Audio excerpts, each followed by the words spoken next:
Good morning. We are coming on the air right now because President Trump has just arrived at the United Nations for his first speech to the UN General Assembly. That is the scene in the hall right there where the president will appear in just a few minutes. He just arrived at Trump Tower. Expecting some tough talk today on Iran and North Korea. I'm here with our chief White House correspondent, Jonathan Karl.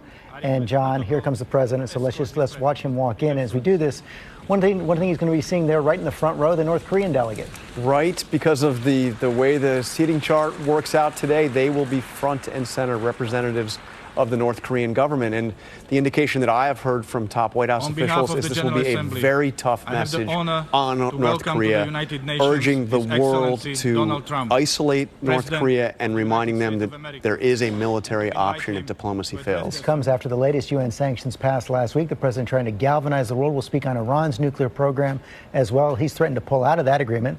Let's listen to the president.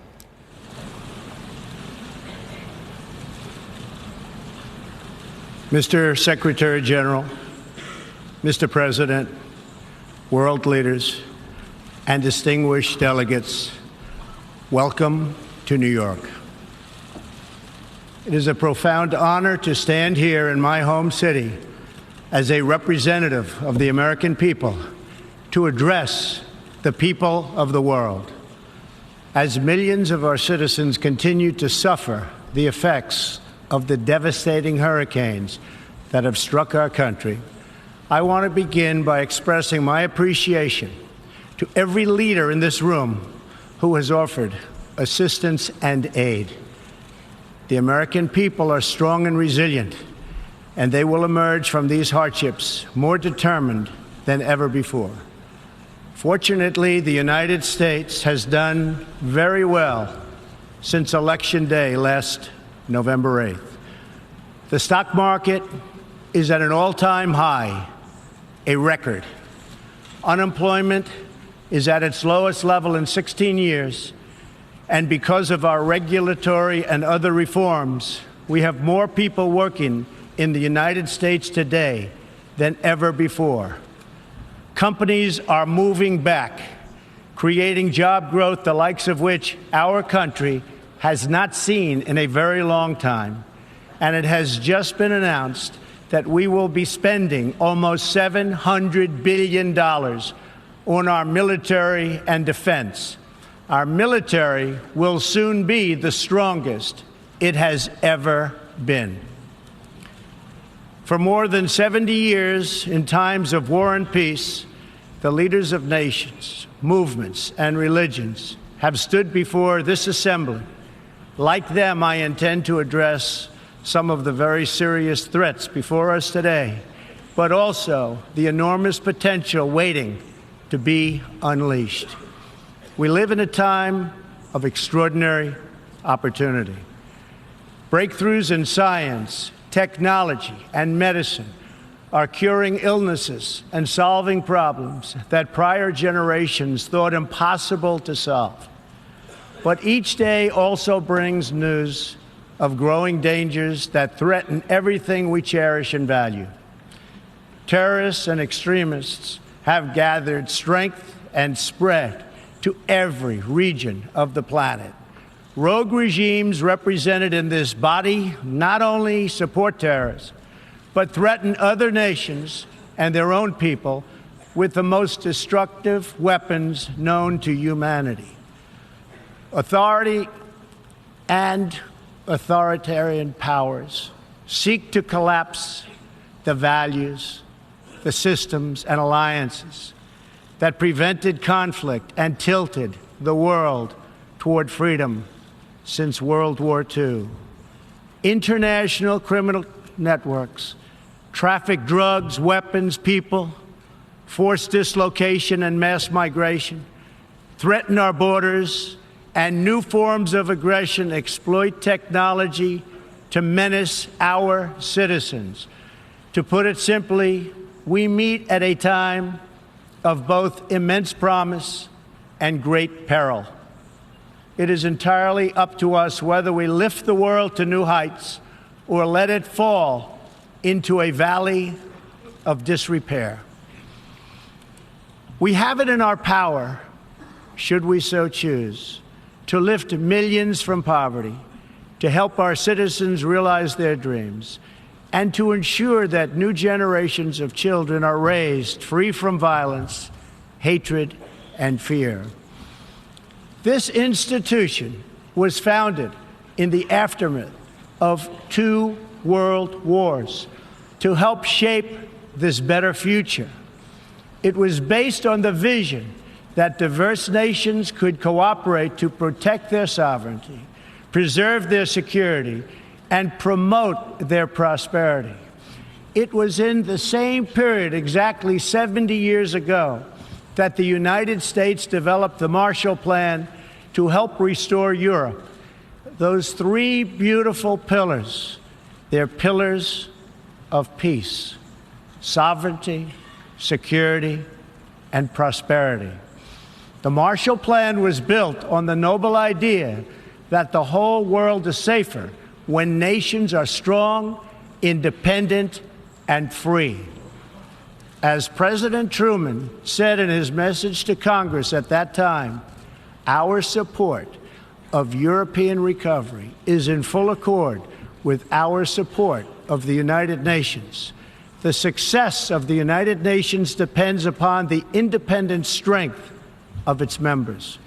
To overcome the perils of the present and to achieve the promise of the future, we must begin with the wisdom of the past. Our success depends on a coalition of strong and independent nations that embrace their sovereignty to promote security, prosperity, and peace for themselves and for the world.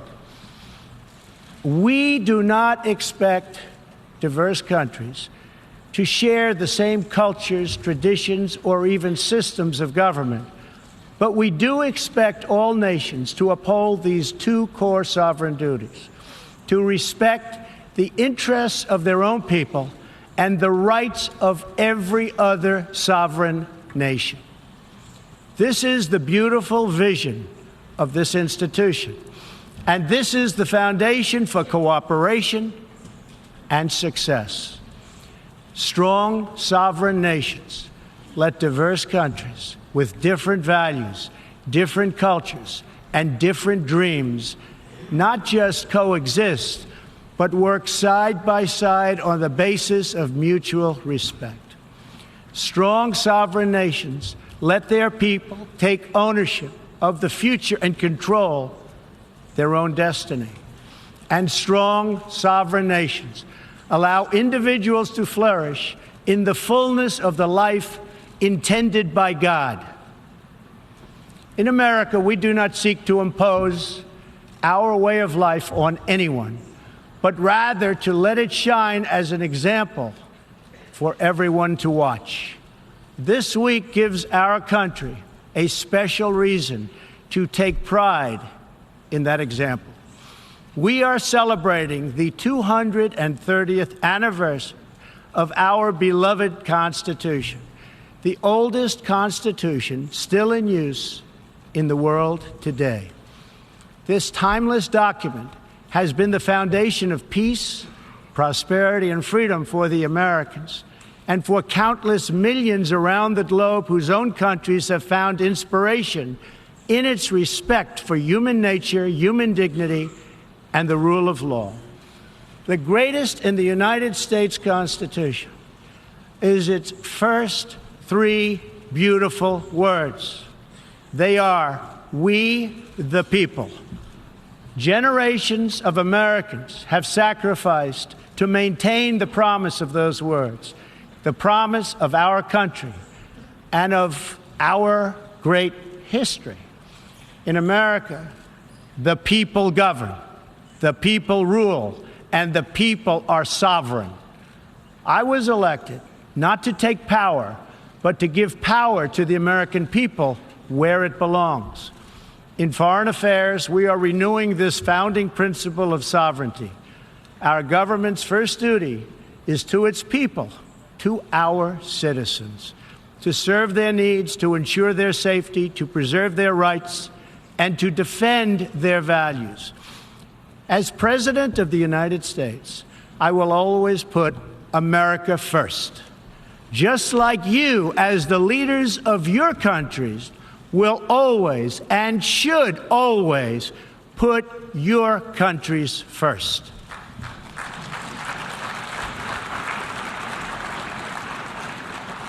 All responsible leaders have an obligation to serve their own citizens, and the nation-state remains the best vehicle for elevating the human condition.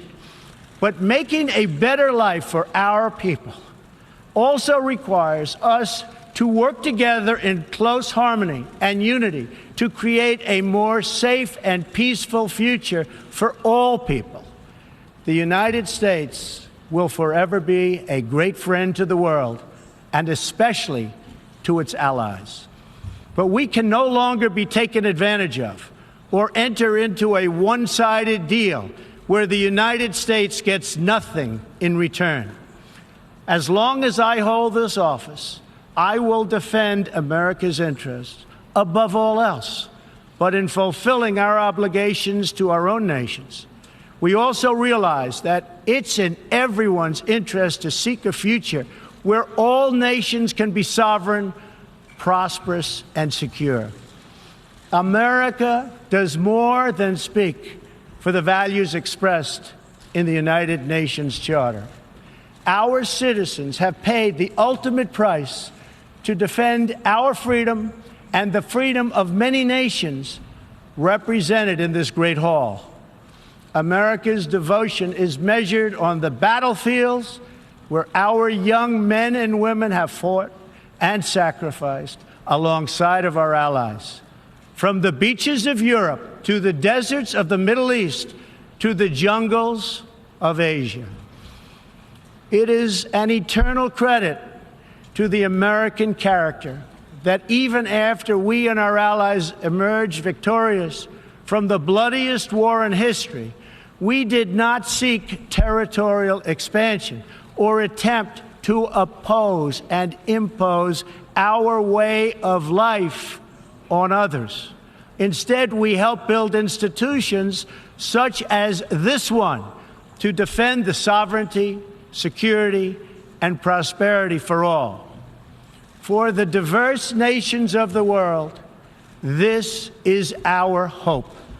We want harmony and friendship, not conflict and strife. We are guided by outcomes, not ideology. We have a policy of principled realism rooted in shared goals, interests, and values. That realism forces us to confront a question facing every leader and nation in this room. It is a question we cannot escape or avoid. We will slide down the path of complacency, numb to the challenges, threats, and even wars that we face? Or do we have enough strength and pride to confront those dangers today so that our citizens can enjoy peace and prosperity tomorrow? If we desire to lift up our citizens, if we aspire to the approval of history, then we must fulfill our sovereign duties to the people we faithfully represent. We must protect our nations, their interests, and their futures. We must reject threats to sovereignty from the Ukraine to the South China Sea. We must uphold respect for law, respect for borders, and respect for culture, and the peaceful engagement these allow. And just as the founders of this body intended, we must work together and confront together those who threaten us with chaos, turmoil, and terror. The scourge of our planet today is a small group of rogue regimes that violate every principle on which the United Nations is based. They respect neither their own citizens nor the sovereign rights of their countries. If the righteous many do not confront the wicked few, then evil will triumph. When decent people and nations become bystanders to history, the forces of destruction only gather power and strength. No one has shown more contempt for other nations and for the well-being of their own people than the depraved regime in North Korea. It is responsible for the starvation deaths of millions of North Koreans and for the imprisonment, torture, killing, and oppression of countless more. We were all witness to the regime's deadly abuse when an innocent American college student, Otto Warmbier, was returned to America only to die a few days later. We saw it in the assassination of the dictator's brother using banned nerve agents in an international airport. We know it kidnapped a sweet 13-year-old Japanese girl from a beach in her own country to enslave her as a language tutor for North Korea's spies. If this is not twisted enough, now North Korea's reckless pursuit of nuclear weapons and ballistic missiles threatens the entire world with unthinkable loss of human life. It is an outrage that some nations would not only trade with such a regime, but would arm, supply, and financially support a country that imperils the world with nuclear conflict.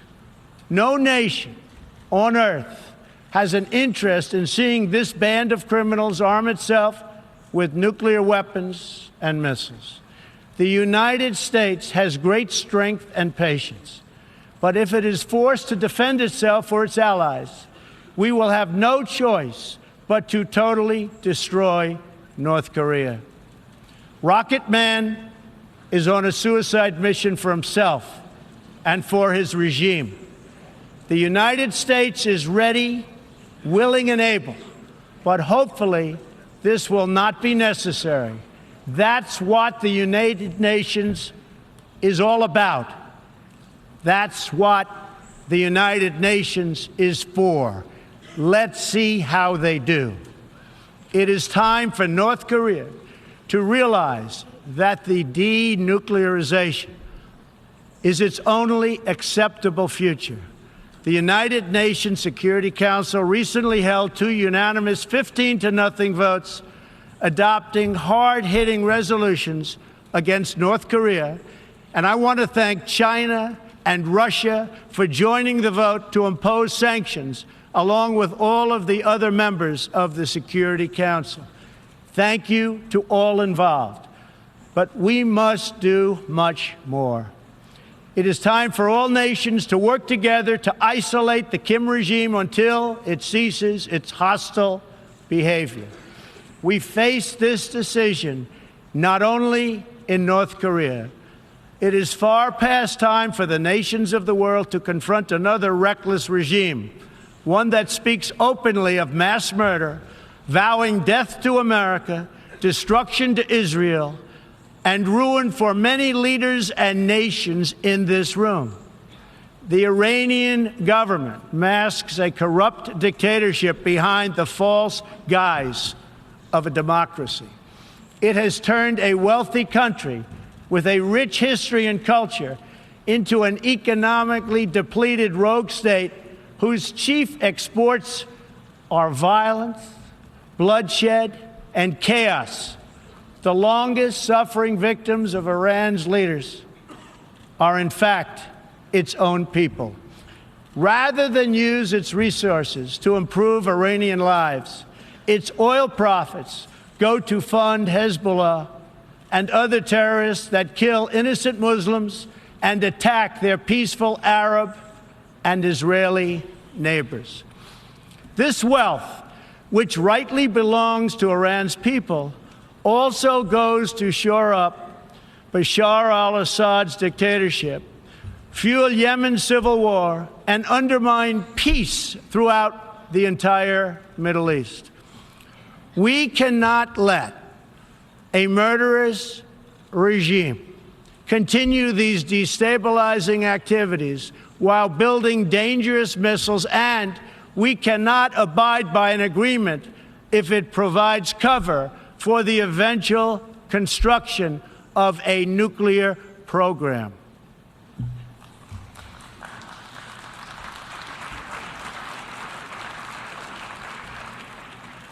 The Iran deal was one of the worst and most one-sided transactions the United States has ever entered into. Frankly, that deal is an embarrassment to the United States, and I don't think you've heard the last of it, believe me.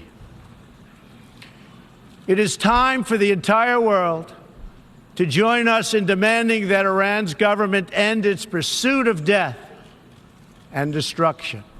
It is time for the regime to free all Americans and citizens of other nations that they have unjustly detained. And above all, Iran's government must stop supporting terrorists, begin serving its own people, and respect the sovereign rights of its neighbors. The entire world understands that the good people of Iran want change. And other than the vast military power of the United States, that Iran's people are what their leaders fear the most. This is what causes the regime to restrict internet access, tear down satellite dishes, shoot unarmed student protesters, and imprison political reformers. Oppressive regimes cannot endure forever, and the day will come when the people will face a choice. Will they continue down the path of poverty, bloodshed, and terror? Or will the Iranian people return to the nation's proud roots as a center of civilization, culture, and wealth, where their people can be happy and prosperous once again? The Iranian regime's support for terror is in stark contrast to the recent commitments of many of its neighbors to fight terrorism and halt its financing. In Saudi Arabia early last year, I was greatly honored to address the leaders of more than 50 Arab and Muslim nations. We agreed that all responsible nations must work together to confront terrorists and the Islamic extremism that inspires them. We will stop radical Islamic terrorism because we cannot allow it to tear up our nation and indeed to tear up the entire world. We must deny the terrorists safe haven, transit, funding, and any form of support for their vile and sinister ideology. We must drive them out of our nations. It is time to expose and hold responsible those countries who support and finance terror groups like Al-Qaeda, Hezbollah, the Taliban, and others that slaughter innocent people. The United States and our allies are working together throughout the Middle East to crush the loser terrorists and stop the reemergence of safe havens they use to launch attacks on all of our people. Last month, I announced a new strategy for victory in the fight against this evil in Afghanistan. From now on, our security interests will dictate the length and scope of military operations, not arbitrary benchmarks and timetables set up by politicians. I have also totally changed the rules of engagement in our fight against the Taliban and other terrorist groups. In Syria and Iraq, we have made big gains toward lasting defeat of ISIS. In fact, our country has achieved more against ISIS in the last 8 months than it has in many, many years combined. We seek the de-escalation of the Syrian conflict and a political solution that honors the will of the Syrian people. The actions of the criminal regime of Bashar al-Assad, including the use of chemical weapons against his own citizens, even innocent children, shock the conscience of every decent person. No society could be safe if banned chemical weapons are allowed to spread. That is why the United States carried out a missile strike on the airbase that launched the attack. We appreciate the efforts of the United Nations agencies that are providing vital humanitarian assistance in areas liberated from ISIS, and we especially thank Jordan, Turkey, and Lebanon for their role in hosting refugees from the Syrian conflict.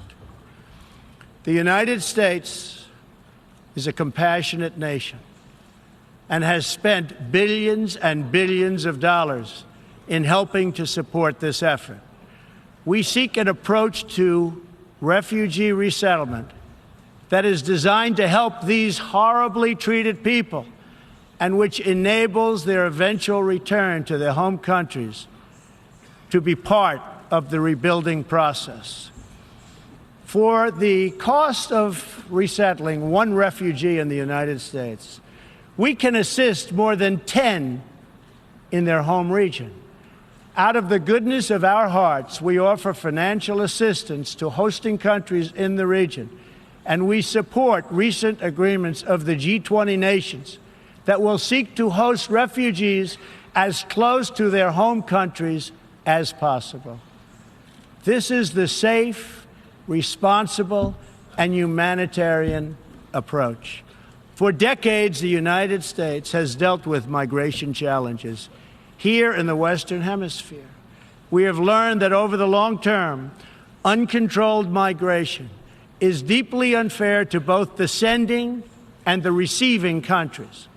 For the sending countries, it reduces domestic pressure to pursue needed political and economic reform and drains them of the human capital necessary to motivate and implement those reforms.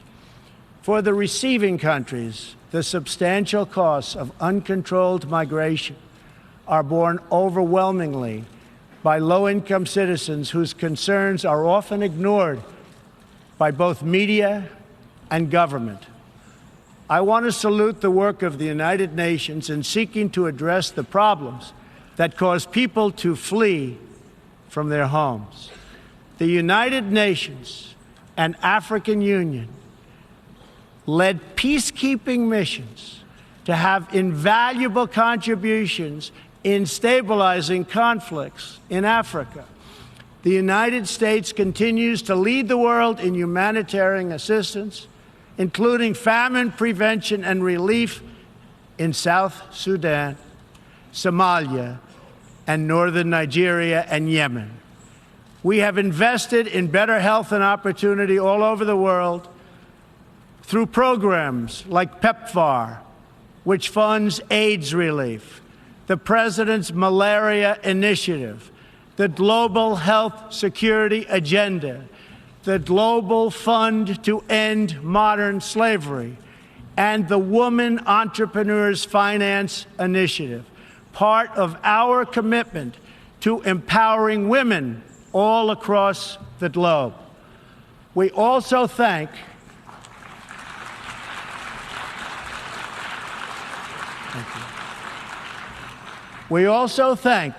the Secretary General for recognizing that the United Nations must reform if it is to be an effective partner in confronting threats to sovereignty, security, and prosperity. Too often, the focus of this organization has not been on results, but on bureaucracy and process. In some cases, states that seek to subvert this institution's noble aims have hijacked the very systems that are supposed to advance them. For example, it is a massive source of embarrassment to the United Nations that some governments with egregious human rights records sit on the UN Human Rights Council. The United States is one out of 193 countries in the United Nations. and yet we pay 22% of the entire budget and more. In fact, we pay far more than anybody realizes. The United States bears an unfair cost burden, but to be fair, if it could actually accomplish all of its stated goals, especially the goal of peace, this investment would easily be well worth it. Major portions of the world are in conflict, and some, in fact, are going to hell. But the powerful people in this room, under the guidance and auspices of the United Nations, can solve many of these vicious and complex problems. The American people hope that one day soon the United Nations can be a much more accountable and effective advocate for human dignity and freedom around the world. In the meantime, we believe that no nation should have to bear a disproportionate share of the burden, militarily or financially. Nations of the world must take a greater role in promoting secure and prosperous societies in their own regions. That is why in the Western Hemisphere, the United States has stood against the corrupt, destabilizing regime in Cuba and embraced the enduring dream of the Cuban people to live in freedom. My administration recently announced that we will not lift sanctions on the Cuban government until it makes fundamental reforms. We have also imposed tough, calibrated sanctions on the socialist Maduro regime in Venezuela, which has brought a once thriving nation to the brink of total collapse. The socialist dictatorship of Nicolas Maduro has inflicted terrible pain and suffering on the good people of that country. This corrupt regime destroyed a prosperous nation by imposing a failed ideology that has produced poverty and misery everywhere it has been tried. To make matters worse, Maduro has defied his own people, stealing power from their elected representatives to preserve his disastrous rule. The Venezuelan people are starving, and their country is collapsing. Their democratic institutions are being destroyed. This situation is completely unacceptable, and we cannot stand by and watch. As a responsible neighbor and friend, we and all others have a goal. That goal is to help them regain their freedom, recover their country, and restore their democracy. I would like to thank leaders in this room for condemning the regime and providing vital support to the Venezuelan people. The United States has taken important steps to hold the regime accountable. We are prepared to take further action if the government of Venezuela persists on its path to impose authoritarian rule on the Venezuelan people. We are fortunate to have incredibly strong and healthy trade relationships with many of the Latin American countries gathered here today. Our economic bond forms a critical foundation for advancing peace and prosperity for all of our people and all of our neighbors. I ask every country represented here today to be prepared to do more to address this very real crisis. We call for the full restoration of democracy and political freedoms in Venezuela.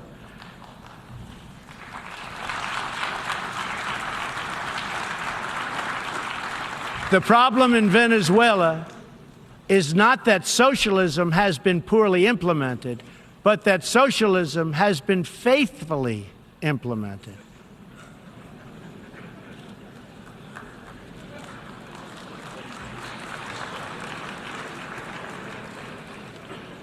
From the Soviet Union to Cuba to Venezuela, wherever true socialism or communism has been adopted, It has delivered anguish and devastation and failure. Those who preach the tenets of these discredited ideologies only contribute to the continued suffering of the people who live under these cruel systems. America stands with every person living under a brutal regime. Our respect for sovereignty is also a call for action.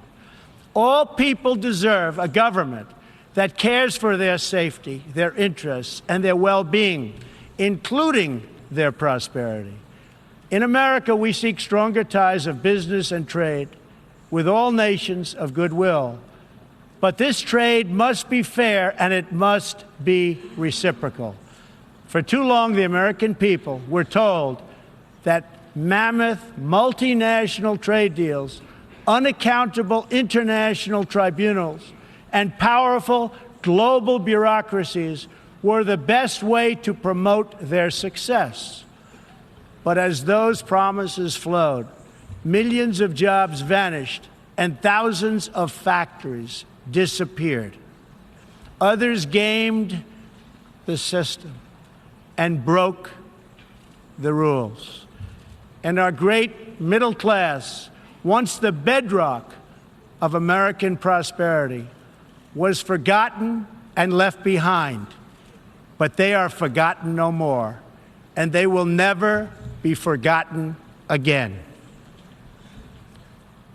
While America will pursue cooperation and commerce with other nations, we are renewing our commitment to the first duty of every government, the duty of our citizens. This bond is the source of America's strength and that of every responsible nation represented here today. If this organization is to have any hope of successfully confronting the challenges before us, it will depend, as President Truman said some 70 years ago, on the independent strength of its members. If we are to embrace the opportunities of the future and overcome the present dangers together, there can be no substitute for strong, sovereign, and independent nations. Nations that are rooted in their histories and invested in their destinies. Nations that seek allies to befriend, not enemies to conquer. And most important of all, nations that are home to patriots, to men and women who are willing to sacrifice for their countries, their fellow citizens, and for all that is best in the human spirit. In remembering the great victory that led to this body's founding, we must never forget that those heroes who fought against evil also fought for the nations that they loved. Patriotism led the Poles to die to save Poland, the French to fight for a free France, and the Brits to stand strong for Britain.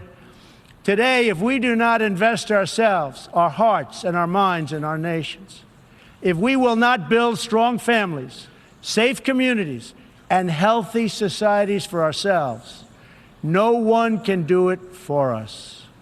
We cannot wait for someone else, for faraway countries or far-off bureaucracies.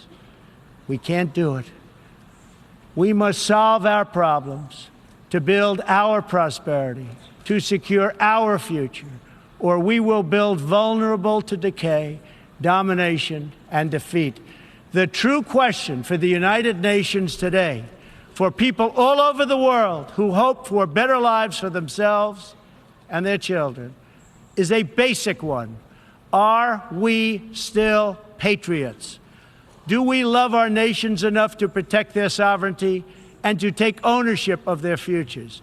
Do we revere them enough to defend their interests, preserve their cultures, and ensure a peaceful world for their citizens? One of the greatest American patriots, John Adams, wrote that the American Revolution was effected before the war commenced.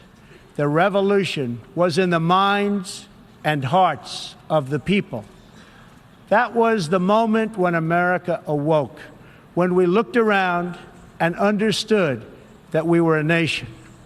We realized who we were, what we valued, and what we would give our lives to defend. From its very first moments, the American story is the story of what is possible when people take ownership of their future. The United States of America has been among the greatest forces for good in the history of the world and the greatest defenders of sovereignty, security, and prosperity for all.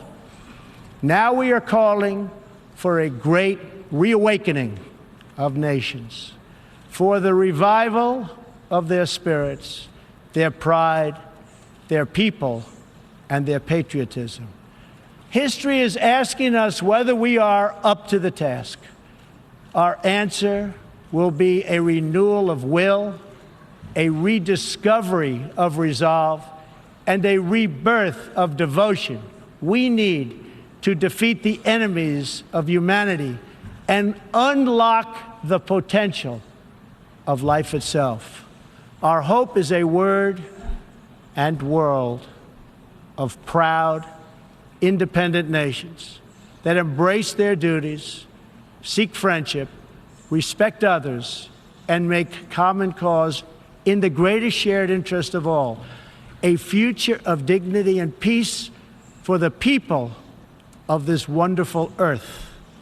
This is the true vision of the United Nations, the ancient wish of every people, and the deepest yearning that lives inside every sacred soul.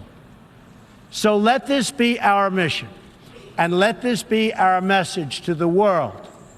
We will fight together, sacrifice together, and stand together for peace, for freedom, for justice, for family, for humanity, and for the Almighty God who made us all.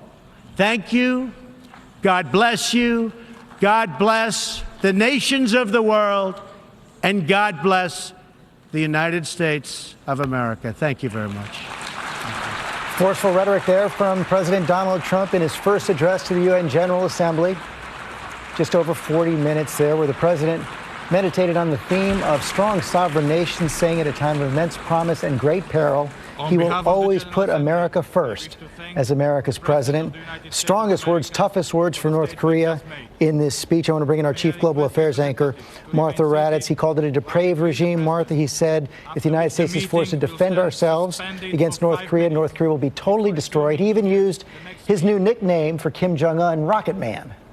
He sure did, George. These were the strongest words we have seen the president say, and certainly made much stronger because of the setting, because he is speaking in front of the world. These were not off-the-cuff remarks. This was not a tweet. We talked about the fire and fury comments from last month, but this before the world body saying they would totally destroy North Korea is a very sobering message for Kim Jong-un, something he is undoubtedly listening to. He's listening. The North Korean ambassador had actually walked out of the room by the time the president spoke. The president also said that indeed nuclearization, North Korea getting rid of its nuclear weapons, the only option. I want to bring in our chief foreign correspondent, Terry Moran, in London this morning as well. And Terry, as I said, meditation on this theme of strong sovereign nations, a very unapologetic speech from President Trump. That's right, George. This is the revenge of the nation state at the United Nations, which was meant to bring nation states together after they'd torn the world apart in World War II under the umbrella of cooperation. And every American president, the United States basically birthed the United Nations. And every American president since then has at least paid lip service to this notion of bringing the nations together under the aegis of the United Nations. This was very different. He said something, frankly, that Vladimir Putin would have said, no question about it, when he said that we do not expect diverse countries to share the same cultures, but we do expect all nations to uphold two core sovereign duties: to respect the interests of their own people and the rights of every other sovereign nation. And there are lots of dictators around the world, including Vladimir Putin, who say the same thing and will hear those words, however President Trump meant them, as a license to do what they want to their own people. I think that's true, although there was also some veiled criticism of both Vladimir Putin and China when he talked about preserving sovereignty from Ukraine to the South China Sea. I'm here with our chief White House correspondent as well, Jonathan Karl. Not only tough words for North Korea, also Iran. The president had said during the campaign he wanted to rip up the Iran nuclear agreement, but he's defended it or accepted it to date. This may not be the last word. Yeah, and he didn't say that he was going to rip it up here, but he did say something extraordinary, George. He called the Iran nuclear deal an embarrassment. He called it an embarrassment. What is fascinating about that is this is an agreement that was negotiated by the previous United States President, Barack Obama, but also with our strongest allies there in that hall. And he said that agreement is an embarrassment. We have not heard the end of it. Unclear whether or not he will ultimately do what he threatened during the campaign and rip it up. But I would say overall, this was in many ways a serious, substantive, often positive speech that included an extraordinary threat. I mean, go back to that North Korea to totally destroy North Korea if we are forced to defend ourselves. Absolute terms right there. I want to bring Martha Raddatz back in as well. One of the problems with this idea of ripping up the Iran nuclear agreement, not only, as John said, the fact that our allies all support it, but also the fact that UN inspectors so far have said that Iran is abiding by that nuclear agreement. They haven't. President Trump has said they are not abiding by the spirit of the agreement. So I think it's exactly as John said. He has till October 15th to decide what he'll do about that agreement. I think certainly the Iranians know they will be watching very, very carefully if they go beyond, as they say, going against the spirit of the agreement. But, George, I want to go back again just quickly to that North Korea statement. People do understand that there is a military option. The United States could destroy North Korea, but not without a great loss of life in South Korea and possibly to U.S. forces as well. This is a very big threat. And I want to follow that up with Terry Moran as well, because, Terry, if you read the president's words, he said the conditions for totally destroying North Korea would be a force to defend ourselves and our allies. You could read that possibly to even open up a justification for preventive war against North Korea. That is a potential justification, but the words totally destroying a nation of 25 million people, that borders on the threat of committing a war crime. And that is going to be the last word for us right now. Extraordinary speech from President Donald Trump at the United Nations General Assembly today, his first speech to the UN General Assembly.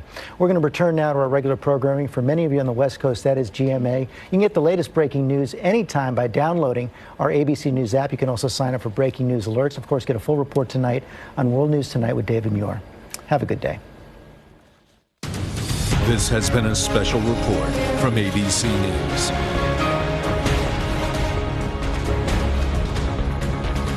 Hi everyone, Amna Nawaz here, continuing coverage of President Trump's first speech before the United Nations General Assembly. You just saw his remarks there, a little over 40 minutes, in which he tried to take some of the campaign promises he ran on, including America First, and translate them into foreign policy for the rest of the world. Let's go live now to ABC's political director, Rick Klein. He was keeping an eye on the speech from down there in Washington, D.C. And Rick, a couple of phrases that stood out to me that the president used over and over again. He talked about the independence of nations. He talked about strong sovereign nations. The messaging was sort of like, we're going to do us, you guys do you, maybe we'll come together and do some deals. But I think that was only the first half of the speech, because the second half was about potentially obliterating North Korea, about not tolerating Iran violating a nuclear agreement, about potential interventionism in Venezuela and in Syria. And in Venezuela's case, it was about specifically the form of government. So I think that this highlights the inherent disconnect of President Trump. He is not an isolationist, and in some ways you could tick through the way that he rattled off threats and said this would be a traditional Republican foreign policy speech. But it had all those Trumpian touches. To call the leader of North Korea Rocket Man, to say that there's parts of the world that are going to hell, to call out Venezuela as he did in those explicit terms. I feel like he was trying to relate to the world the same way that he related to the American people, with the campaign words and the tart phrases that marked the signature of Trump as a candidate. Let's go to ABC's chief global affairs anchor, Martha Raddatz, who is also keeping an eye on that speech. And Martha, as Rick mentioned, one of the headlines from this speech, of course, we've come a long way from fire and fury. This was a ramping up of tensions. This was a clear threat to what the U.S. could potentially do when it comes to North Korea. It sure was. And the fire and fury alarmed everyone when President Trump said that. And that seemed most likely an off-the-cuff statement. And several others kind of dialed that statement back. And even Secretary Mattis just a couple of weeks ago said we are not looking to the total annihilation of a country, namely North Korea, even though we have the options to do so. So the president saying we could totally destroy North Korea is an incredibly sobering statement. If you look at how we would do that, and we certainly could do that, but how you would do that and the loss of life involved in that, a country with 25 million people, and of course in South Korea, 10 million people alone, in the capital of Seoul, certainly there would be mass casualties, and there would be casualties among the U.S. military as well, because if you totally annihilate another country, that takes a great deal of military might. The military is taking all of this incredibly seriously. We've seen these exercises. We've seen live fire exercises. We've seen computer exercises on exactly what an attack would look like and what a counterattack would look like. And it is an ugly, ugly picture. It's why a lot of people say there is no military option. What they really mean is there is no military option that does not involve a great loss of life. You know, Martha, they say again and again that this president doesn't draw red lines. It seems difficult to see how he would back away from the statements that were made in today's remarks. Well, the one thing I would say, Amna, is that there is a little wiggle room. What exactly does he mean about defending our allies, defending ourselves? Certainly, if they launch a nuclear-tipped missile towards the United States and they see it coming, we will defend ourselves. But before, we said we will defend ourselves. So we don't know at what point you cross that red line. Now, I should add that Secretary Mattis did say they are looking at military options that would not involve loss of life in South Korea, whether that involves a cyber attack or some other sort of attack we don't know about that would disable Kim Jong's ability to retaliate. But I cannot imagine what that is. And again, the President of the United States just told the world that if we need to defend ourselves or our allies, we will have no choice but to totally destroy North Korea. Grave consequences behind those words. Martha Raddatz in Washington. Thanks for being with us, Martha. Over to Terry Moran in London, who was watching President Trump's remarks from there. Terry, it struck me the president chose to open with a statement about how strong the U.S. military was going to be. And as Rick mentioned, also made sort of some Trumpian statements along the way, talking about the cost-benefit analysis of the U.S. investment in this diplomatic body. What did you make overall of how he presented America on the world stage today? Well, there's no question, this was an adult portion of Donald Trump. The Americans got used to it during the campaign. This is really the world's first long listen to Trump on full blast. And as you say, he began, as Donald Trump is wont to, boasting about the progress of the United States. He says under his leadership, some of that economic good news probably is momentum, but some of it is also perhaps good feelings about his leadership. And then also the might of the United States. I think the picture he presents to the world of America is of a changed country, a country that no longer is the main sponsorship of internationalism.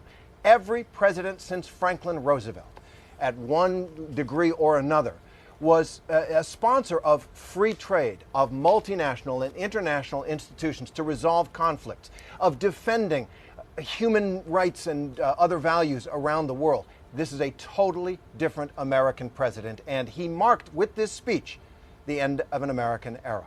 Terry, it strikes me if we're trying to draw some kind of firm infrastructure around what this foreign policy looks like now, some of his harshest criticism was aimed at North Korea and at Iran, both nuclear powers to some degree. And if you're looking for any kind of guidelines as to, how Mr. Trump and the administration view the world, is that where the red lines are? Because really, by all accounts, sort of the moral leadership on every other nation, when you talk about human rights abuses or others, that was sort of abdicated. That was set to the side. But when in terms of an America First policy, those are the two nations he's choosing to hone in on.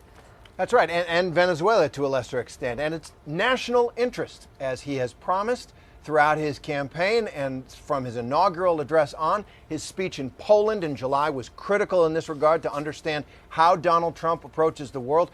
The national interest, America comes first. And he sees, as do many, the nuclear threat from North Korea as a dire threat to the United States. And he answered it with those truly shocking terms that the United States is threatening to totally destroy a nation of 25 million people, not take out its regime, not cripple its ability to threaten its neighbors or the world, but to totally destroy the nation. The definition of a nation is the people inside a country. He is essentially threatening a war crime, and it is a shock to hear a president of the United States do that. We'll see how those remarks are playing out in just a moment as well. Terry Moran, live in London. Thanks for being with us, Terry. For those of you who missed those remarks, here is the moment that is resonating most widely after President Trump's first address to the United Nations General Assembly. This is him speaking just moments ago about North Korea and its leader. Take a listen. No nation on earth has an interest in seeing this band of criminals arm itself with nuclear weapons and missiles. The United States has great strength and patience, but if it is forced to defend itself or its allies, we will have no choice but to totally destroy North Korea. Rocket Man is on a suicide mission for himself and for his regime. The United States is ready, willing, and able, but hopefully this will not be necessary. That's what the United Nations is all about. What you were hearing there was some of the translation that accompanied the president's remarks. But let's bring in my colleague Molly Hunter over in London, who was watching President Trump's address from there. Molly, Rocket Man is on a suicide mission. It's classic Trumpian phrasing, but how are people across the rest of the world reacting to what he just had to say? Everyone heard him, Amna. Now, Rocket Man is definitely the biggest social moment, I think, so far of what we're seeing. We're still putting together all those stats, but ricocheting around Twitter, around all the social media platforms immediately. Everyone was talking about it.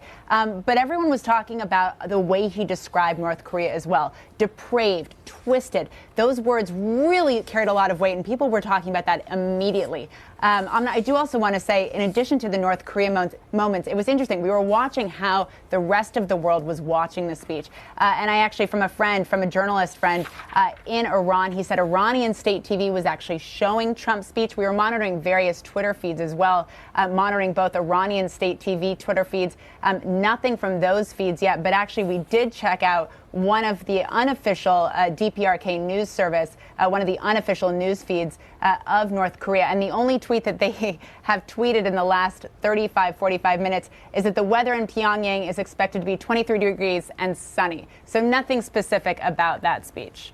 Molly Hunter live there in London, keeping an eye on how the rest of the world is reacting to President Trump's remarks. Thanks, Molly. Let's bring in now Joe Cirincione down in Washington, D.C. He's the president of the Plowshares Fund and a member of the Council on Foreign Relations. Joe, thanks for being with us. My pleasure. So we spoke yesterday. Last night you mentioned you were actually meeting with Iranian President Rouhani and members of his administration here. What were they expecting from President Trump's speech, and how do you think they heard what he had to say? Well, I was up at the United Nations last night, and I had dinner with President Rouhani, about 25 Americans, plus members of his cabinet and chief of staff. They were expecting a very hardline speech from the United States. They were expecting the president to denounce the Iran agreement, as they did. And they said if the president does this, if the U.S. pulls out of the Iranian agreement, they will be pulling out alone, that this will be a threat to diplomacy in the region and diplomacy in the world, and I think that's pretty much what you heard. And the Iranians, of course, have have their own self-serving reasons for criticizing the president of the United States, But I think their view is shared by more countries than probably share the president's view. I don't think there are many people in that room who agree with him that this is a one-sided deal. Remember, this was negotiated with our closest European allies, with Russia, with China. The UN Security Council endorsed it unanimously. This is a globally accepted agreement, and the president is trashing it the way he did on the campaign trail, ominously threatening to pull out of it. If he does, it will, in fact, undermine global diplomacy. Well, Rick Klein, give me your take on this for a second, because the Iran deal presents a sort of unique problem for President Trump. He certainly ran on it. He was going to rip it up as soon as he got into office. He hasn't yet. And you just heard Joe talk about how it could just create more problems for the president. Is this a problem, and a manufactured problem, that he doesn't want to bring on himself right now? I think the venting that you heard about the Iran deal, about how unfair it was to the United States, that's unlikely to get a good hearing at the United Nations. And of course, it is a different issue. And even the way the president framed it today casts it in a different issue. And I think just more broadly, the way that the president has had to respond to the realities of the world versus what he said as a campaigner, they have brought out some stark divides inside President Trump's own head, quite frankly. And I think he is trying to figure those things out. And again, I said earlier about the two different speeches that we heard today, one with the kind of soaring idealism of every country having its own sovereignty, the other one with a whole mess of lines. If they weren't read, they were something close to that. I feel like that's where it gets difficult, and I think the Iran deal is a perfect example of that. He's got voices inside his own cabinet, maybe inside his own head, who are saying, get rid of this deal. He has others who are saying, wait a second, let's look at the broader picture here and what it means to establish an Iran that isn't a nuclear threat versus what you have in North Korea now. It becomes very difficult very fast. Well, here's how some of those voices are coming together and what the president has to say about Iran. For those of you who missed it, this is what the president said about his approach to Iran in remarks earlier just a moment ago. Take a listen. We cannot let a murderous regime continue these destabilizing activities while building dangerous missiles, and we cannot abide by an agreement if it provides cover for the eventual construction of a nuclear program. Joe Cirincione, let me get your take on this now. A murderous regime, he refers to the Iranian leadership there. How does the conversation move forward from here? Are we just left in a place of uncertainty now because he ran on ripping up the deal? As you said, the rest of the world probably won't be happy if the U.S. pulls out. Where do we move forward on that now? You know, this is a very effective speech for President Trump's base, who I think was the primary audience for this. He wasn't talking to the diplomats in that auditorium. These were props, really, for a domestic America First speech. This is what he ran on. This is what it looks like, where it's all about us. It's all about our strength. It's all about our threats to other countries. But here he runs into this problem of core diplomacy. You know, yes, Iran's regime is a murderous regime. Yes, they have one of the worst human rights records in the world. Well, guess what? We make deals with countries like that all the time, with Mao's China, with Stalin's Russia, much more murderous regimes. That's who you negotiate deals with in order to constrain their activities, reduce their activities. And here you get to this fundamental problem. If the solemn word of the United States in making an agreement can be overturned by the next president because of his individual preferences, that undermines U.S. credibility around the world. That makes it extremely difficult to come to an agreement with the next country. For example, North Korea. You pull out of the Iran deal, your chance of negotiating a deal with North Korea dropped to close to zero. But even with our allies, trade deals, how can anyone trust the United States if the United States could just flip on a dime depending on who the president of the United States is? That's the fundamental problem that Donald Trump presents to world leaders today. Molly Hunter, you mentioned that Rocket Man was catching on to some degree. It's obviously a relatively easy phrase for everyone to get their heads around. Were any of the other concepts that President Trump introduced there, the idea of strong sovereign nations, going after Venezuela and Iran, any of those resonating in those conversations too?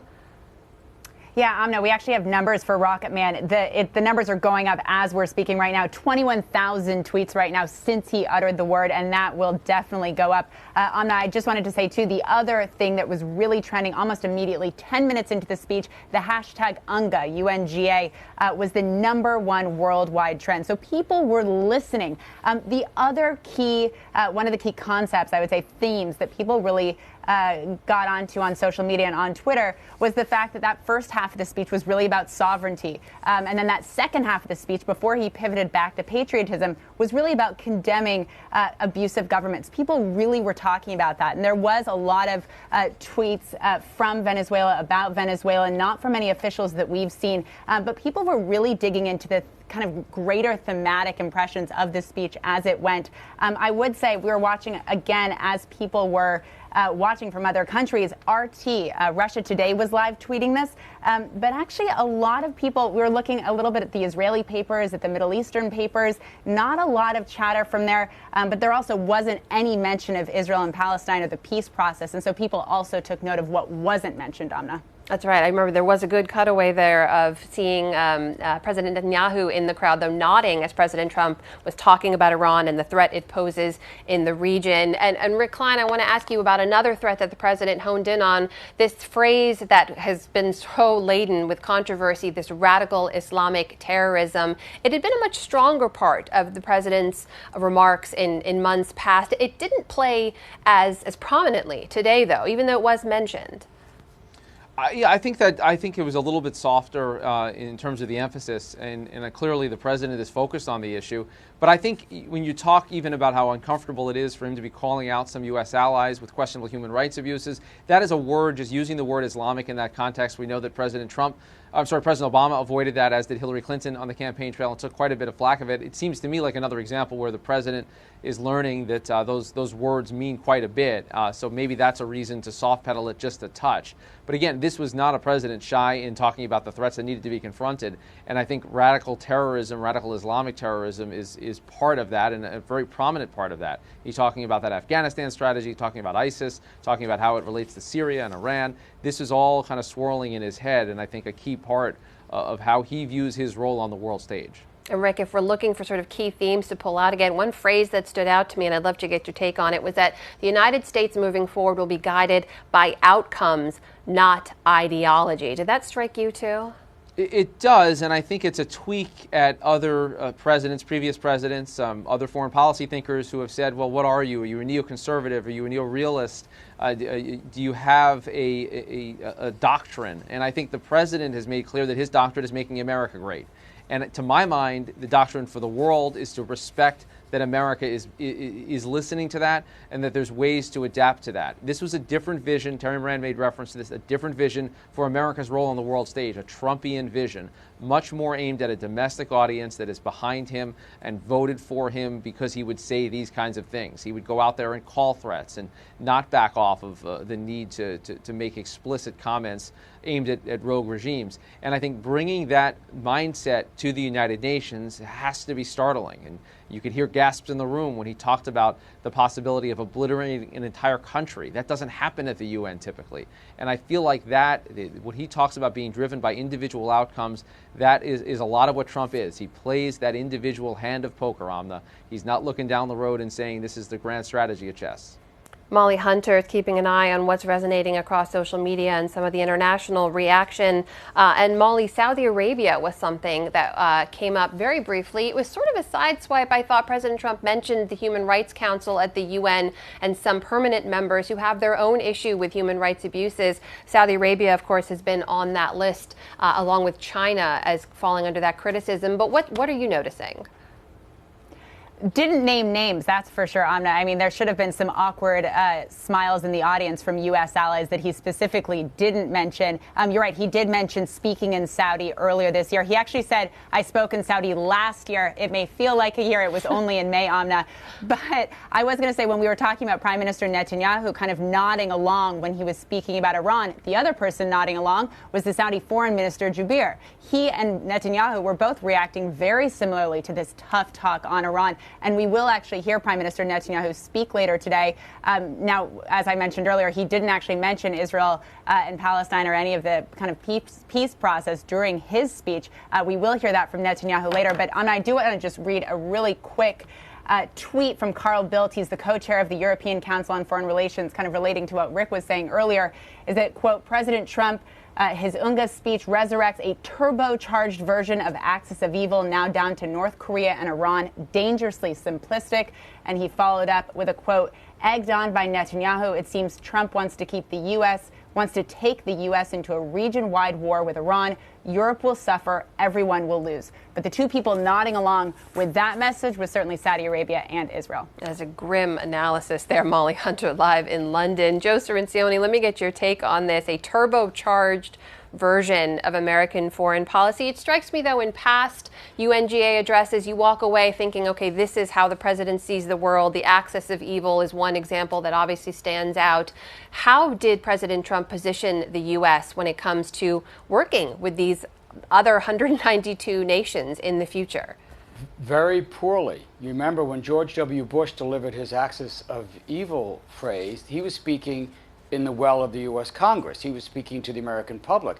When George W. Bush went to the UN, like all other previous presidents, they're seeking to unite the international community, to unite around U.S. leadership. There was no uniting in Trump's speech. There was no really reaching out. This was a lecturing, bombast, bravado with some bromides. He did not succeed in bringing other countries around to a vision of U.S. leadership. You heard what Molly just said about the European response. People are afraid that the United States is heading towards wars, plural, in the Middle East and most importantly in North Korea. This threat that he made to destroy North Korea, this is reminiscent of Nikita Khrushchev. We will bury you. This is the kind of bluster you expect from dictators, not from the President of the United States. And remember, for Koreans, the United States already has destroyed North Korea. In the Korean War, we bombed that country flat. Our military leaders were complaining there were no targets left. So when the North Koreans hear this, they take this very seriously. When Kim Jong-un hears that he's been insulted as Rocket Man, what do you think he's going to do? Cower? Be afraid? I would expect more tests, an answer to this speech with more rockets, quite frankly, more missile tests. So you can see this kind of speech, rather than rallying the world or impressing the world, is likely to make the world more fearful, likely to raise tensions, likely to cause North Korea to react in a way that could indeed lead the United States and North Korea to stumble into a war perhaps neither really wants. And we'll wait to see how those leaders do react. But Molly Hunter is keeping an eye on some of the reaction already coming in. And Molly, what are we hearing so far? That's right. So reaction's slow. Obviously, everyone was in that, or many of the leaders were, of course, in that speech, and many were abiding by kind of protocol, not tweeting too much. But we did just hear from Prime Minister Netanyahu, who writes he's just tweeting in Hebrew, actually, which is interesting. We always pay attention, of course, what language these leaders are tweeting to. It often says something about their audience. But Prime Minister Netanyahu tweeting, President Trump told the truth about the dangers lurking in the world and urged us to stand up to all the power to ensure the future of mankind. Now, that's slightly a rough translation, but Netanyahu is absolutely cheering, clapping from the stands, as we talked about earlier. It's going to be very similar to what he speaks about later today when he speaks. He's the speaker number 18 of the morning session. President Trump was the second speaker of the morning session. But Amna, we'll hear a lot. Prime Minister Netanyahu wants to be aligned with Trump on this. He wants to say, see, we're speaking the same language. We're bringing the same message to the world about Iran. Listen to this guy. Listen to the President of the United States. I'm saying the same thing. So this is a good indication of what we'll hear in a couple hours. And of course, we'll have full coverage of that here as well. Molly Hunter, live in London. Thanks for being with us, Molly.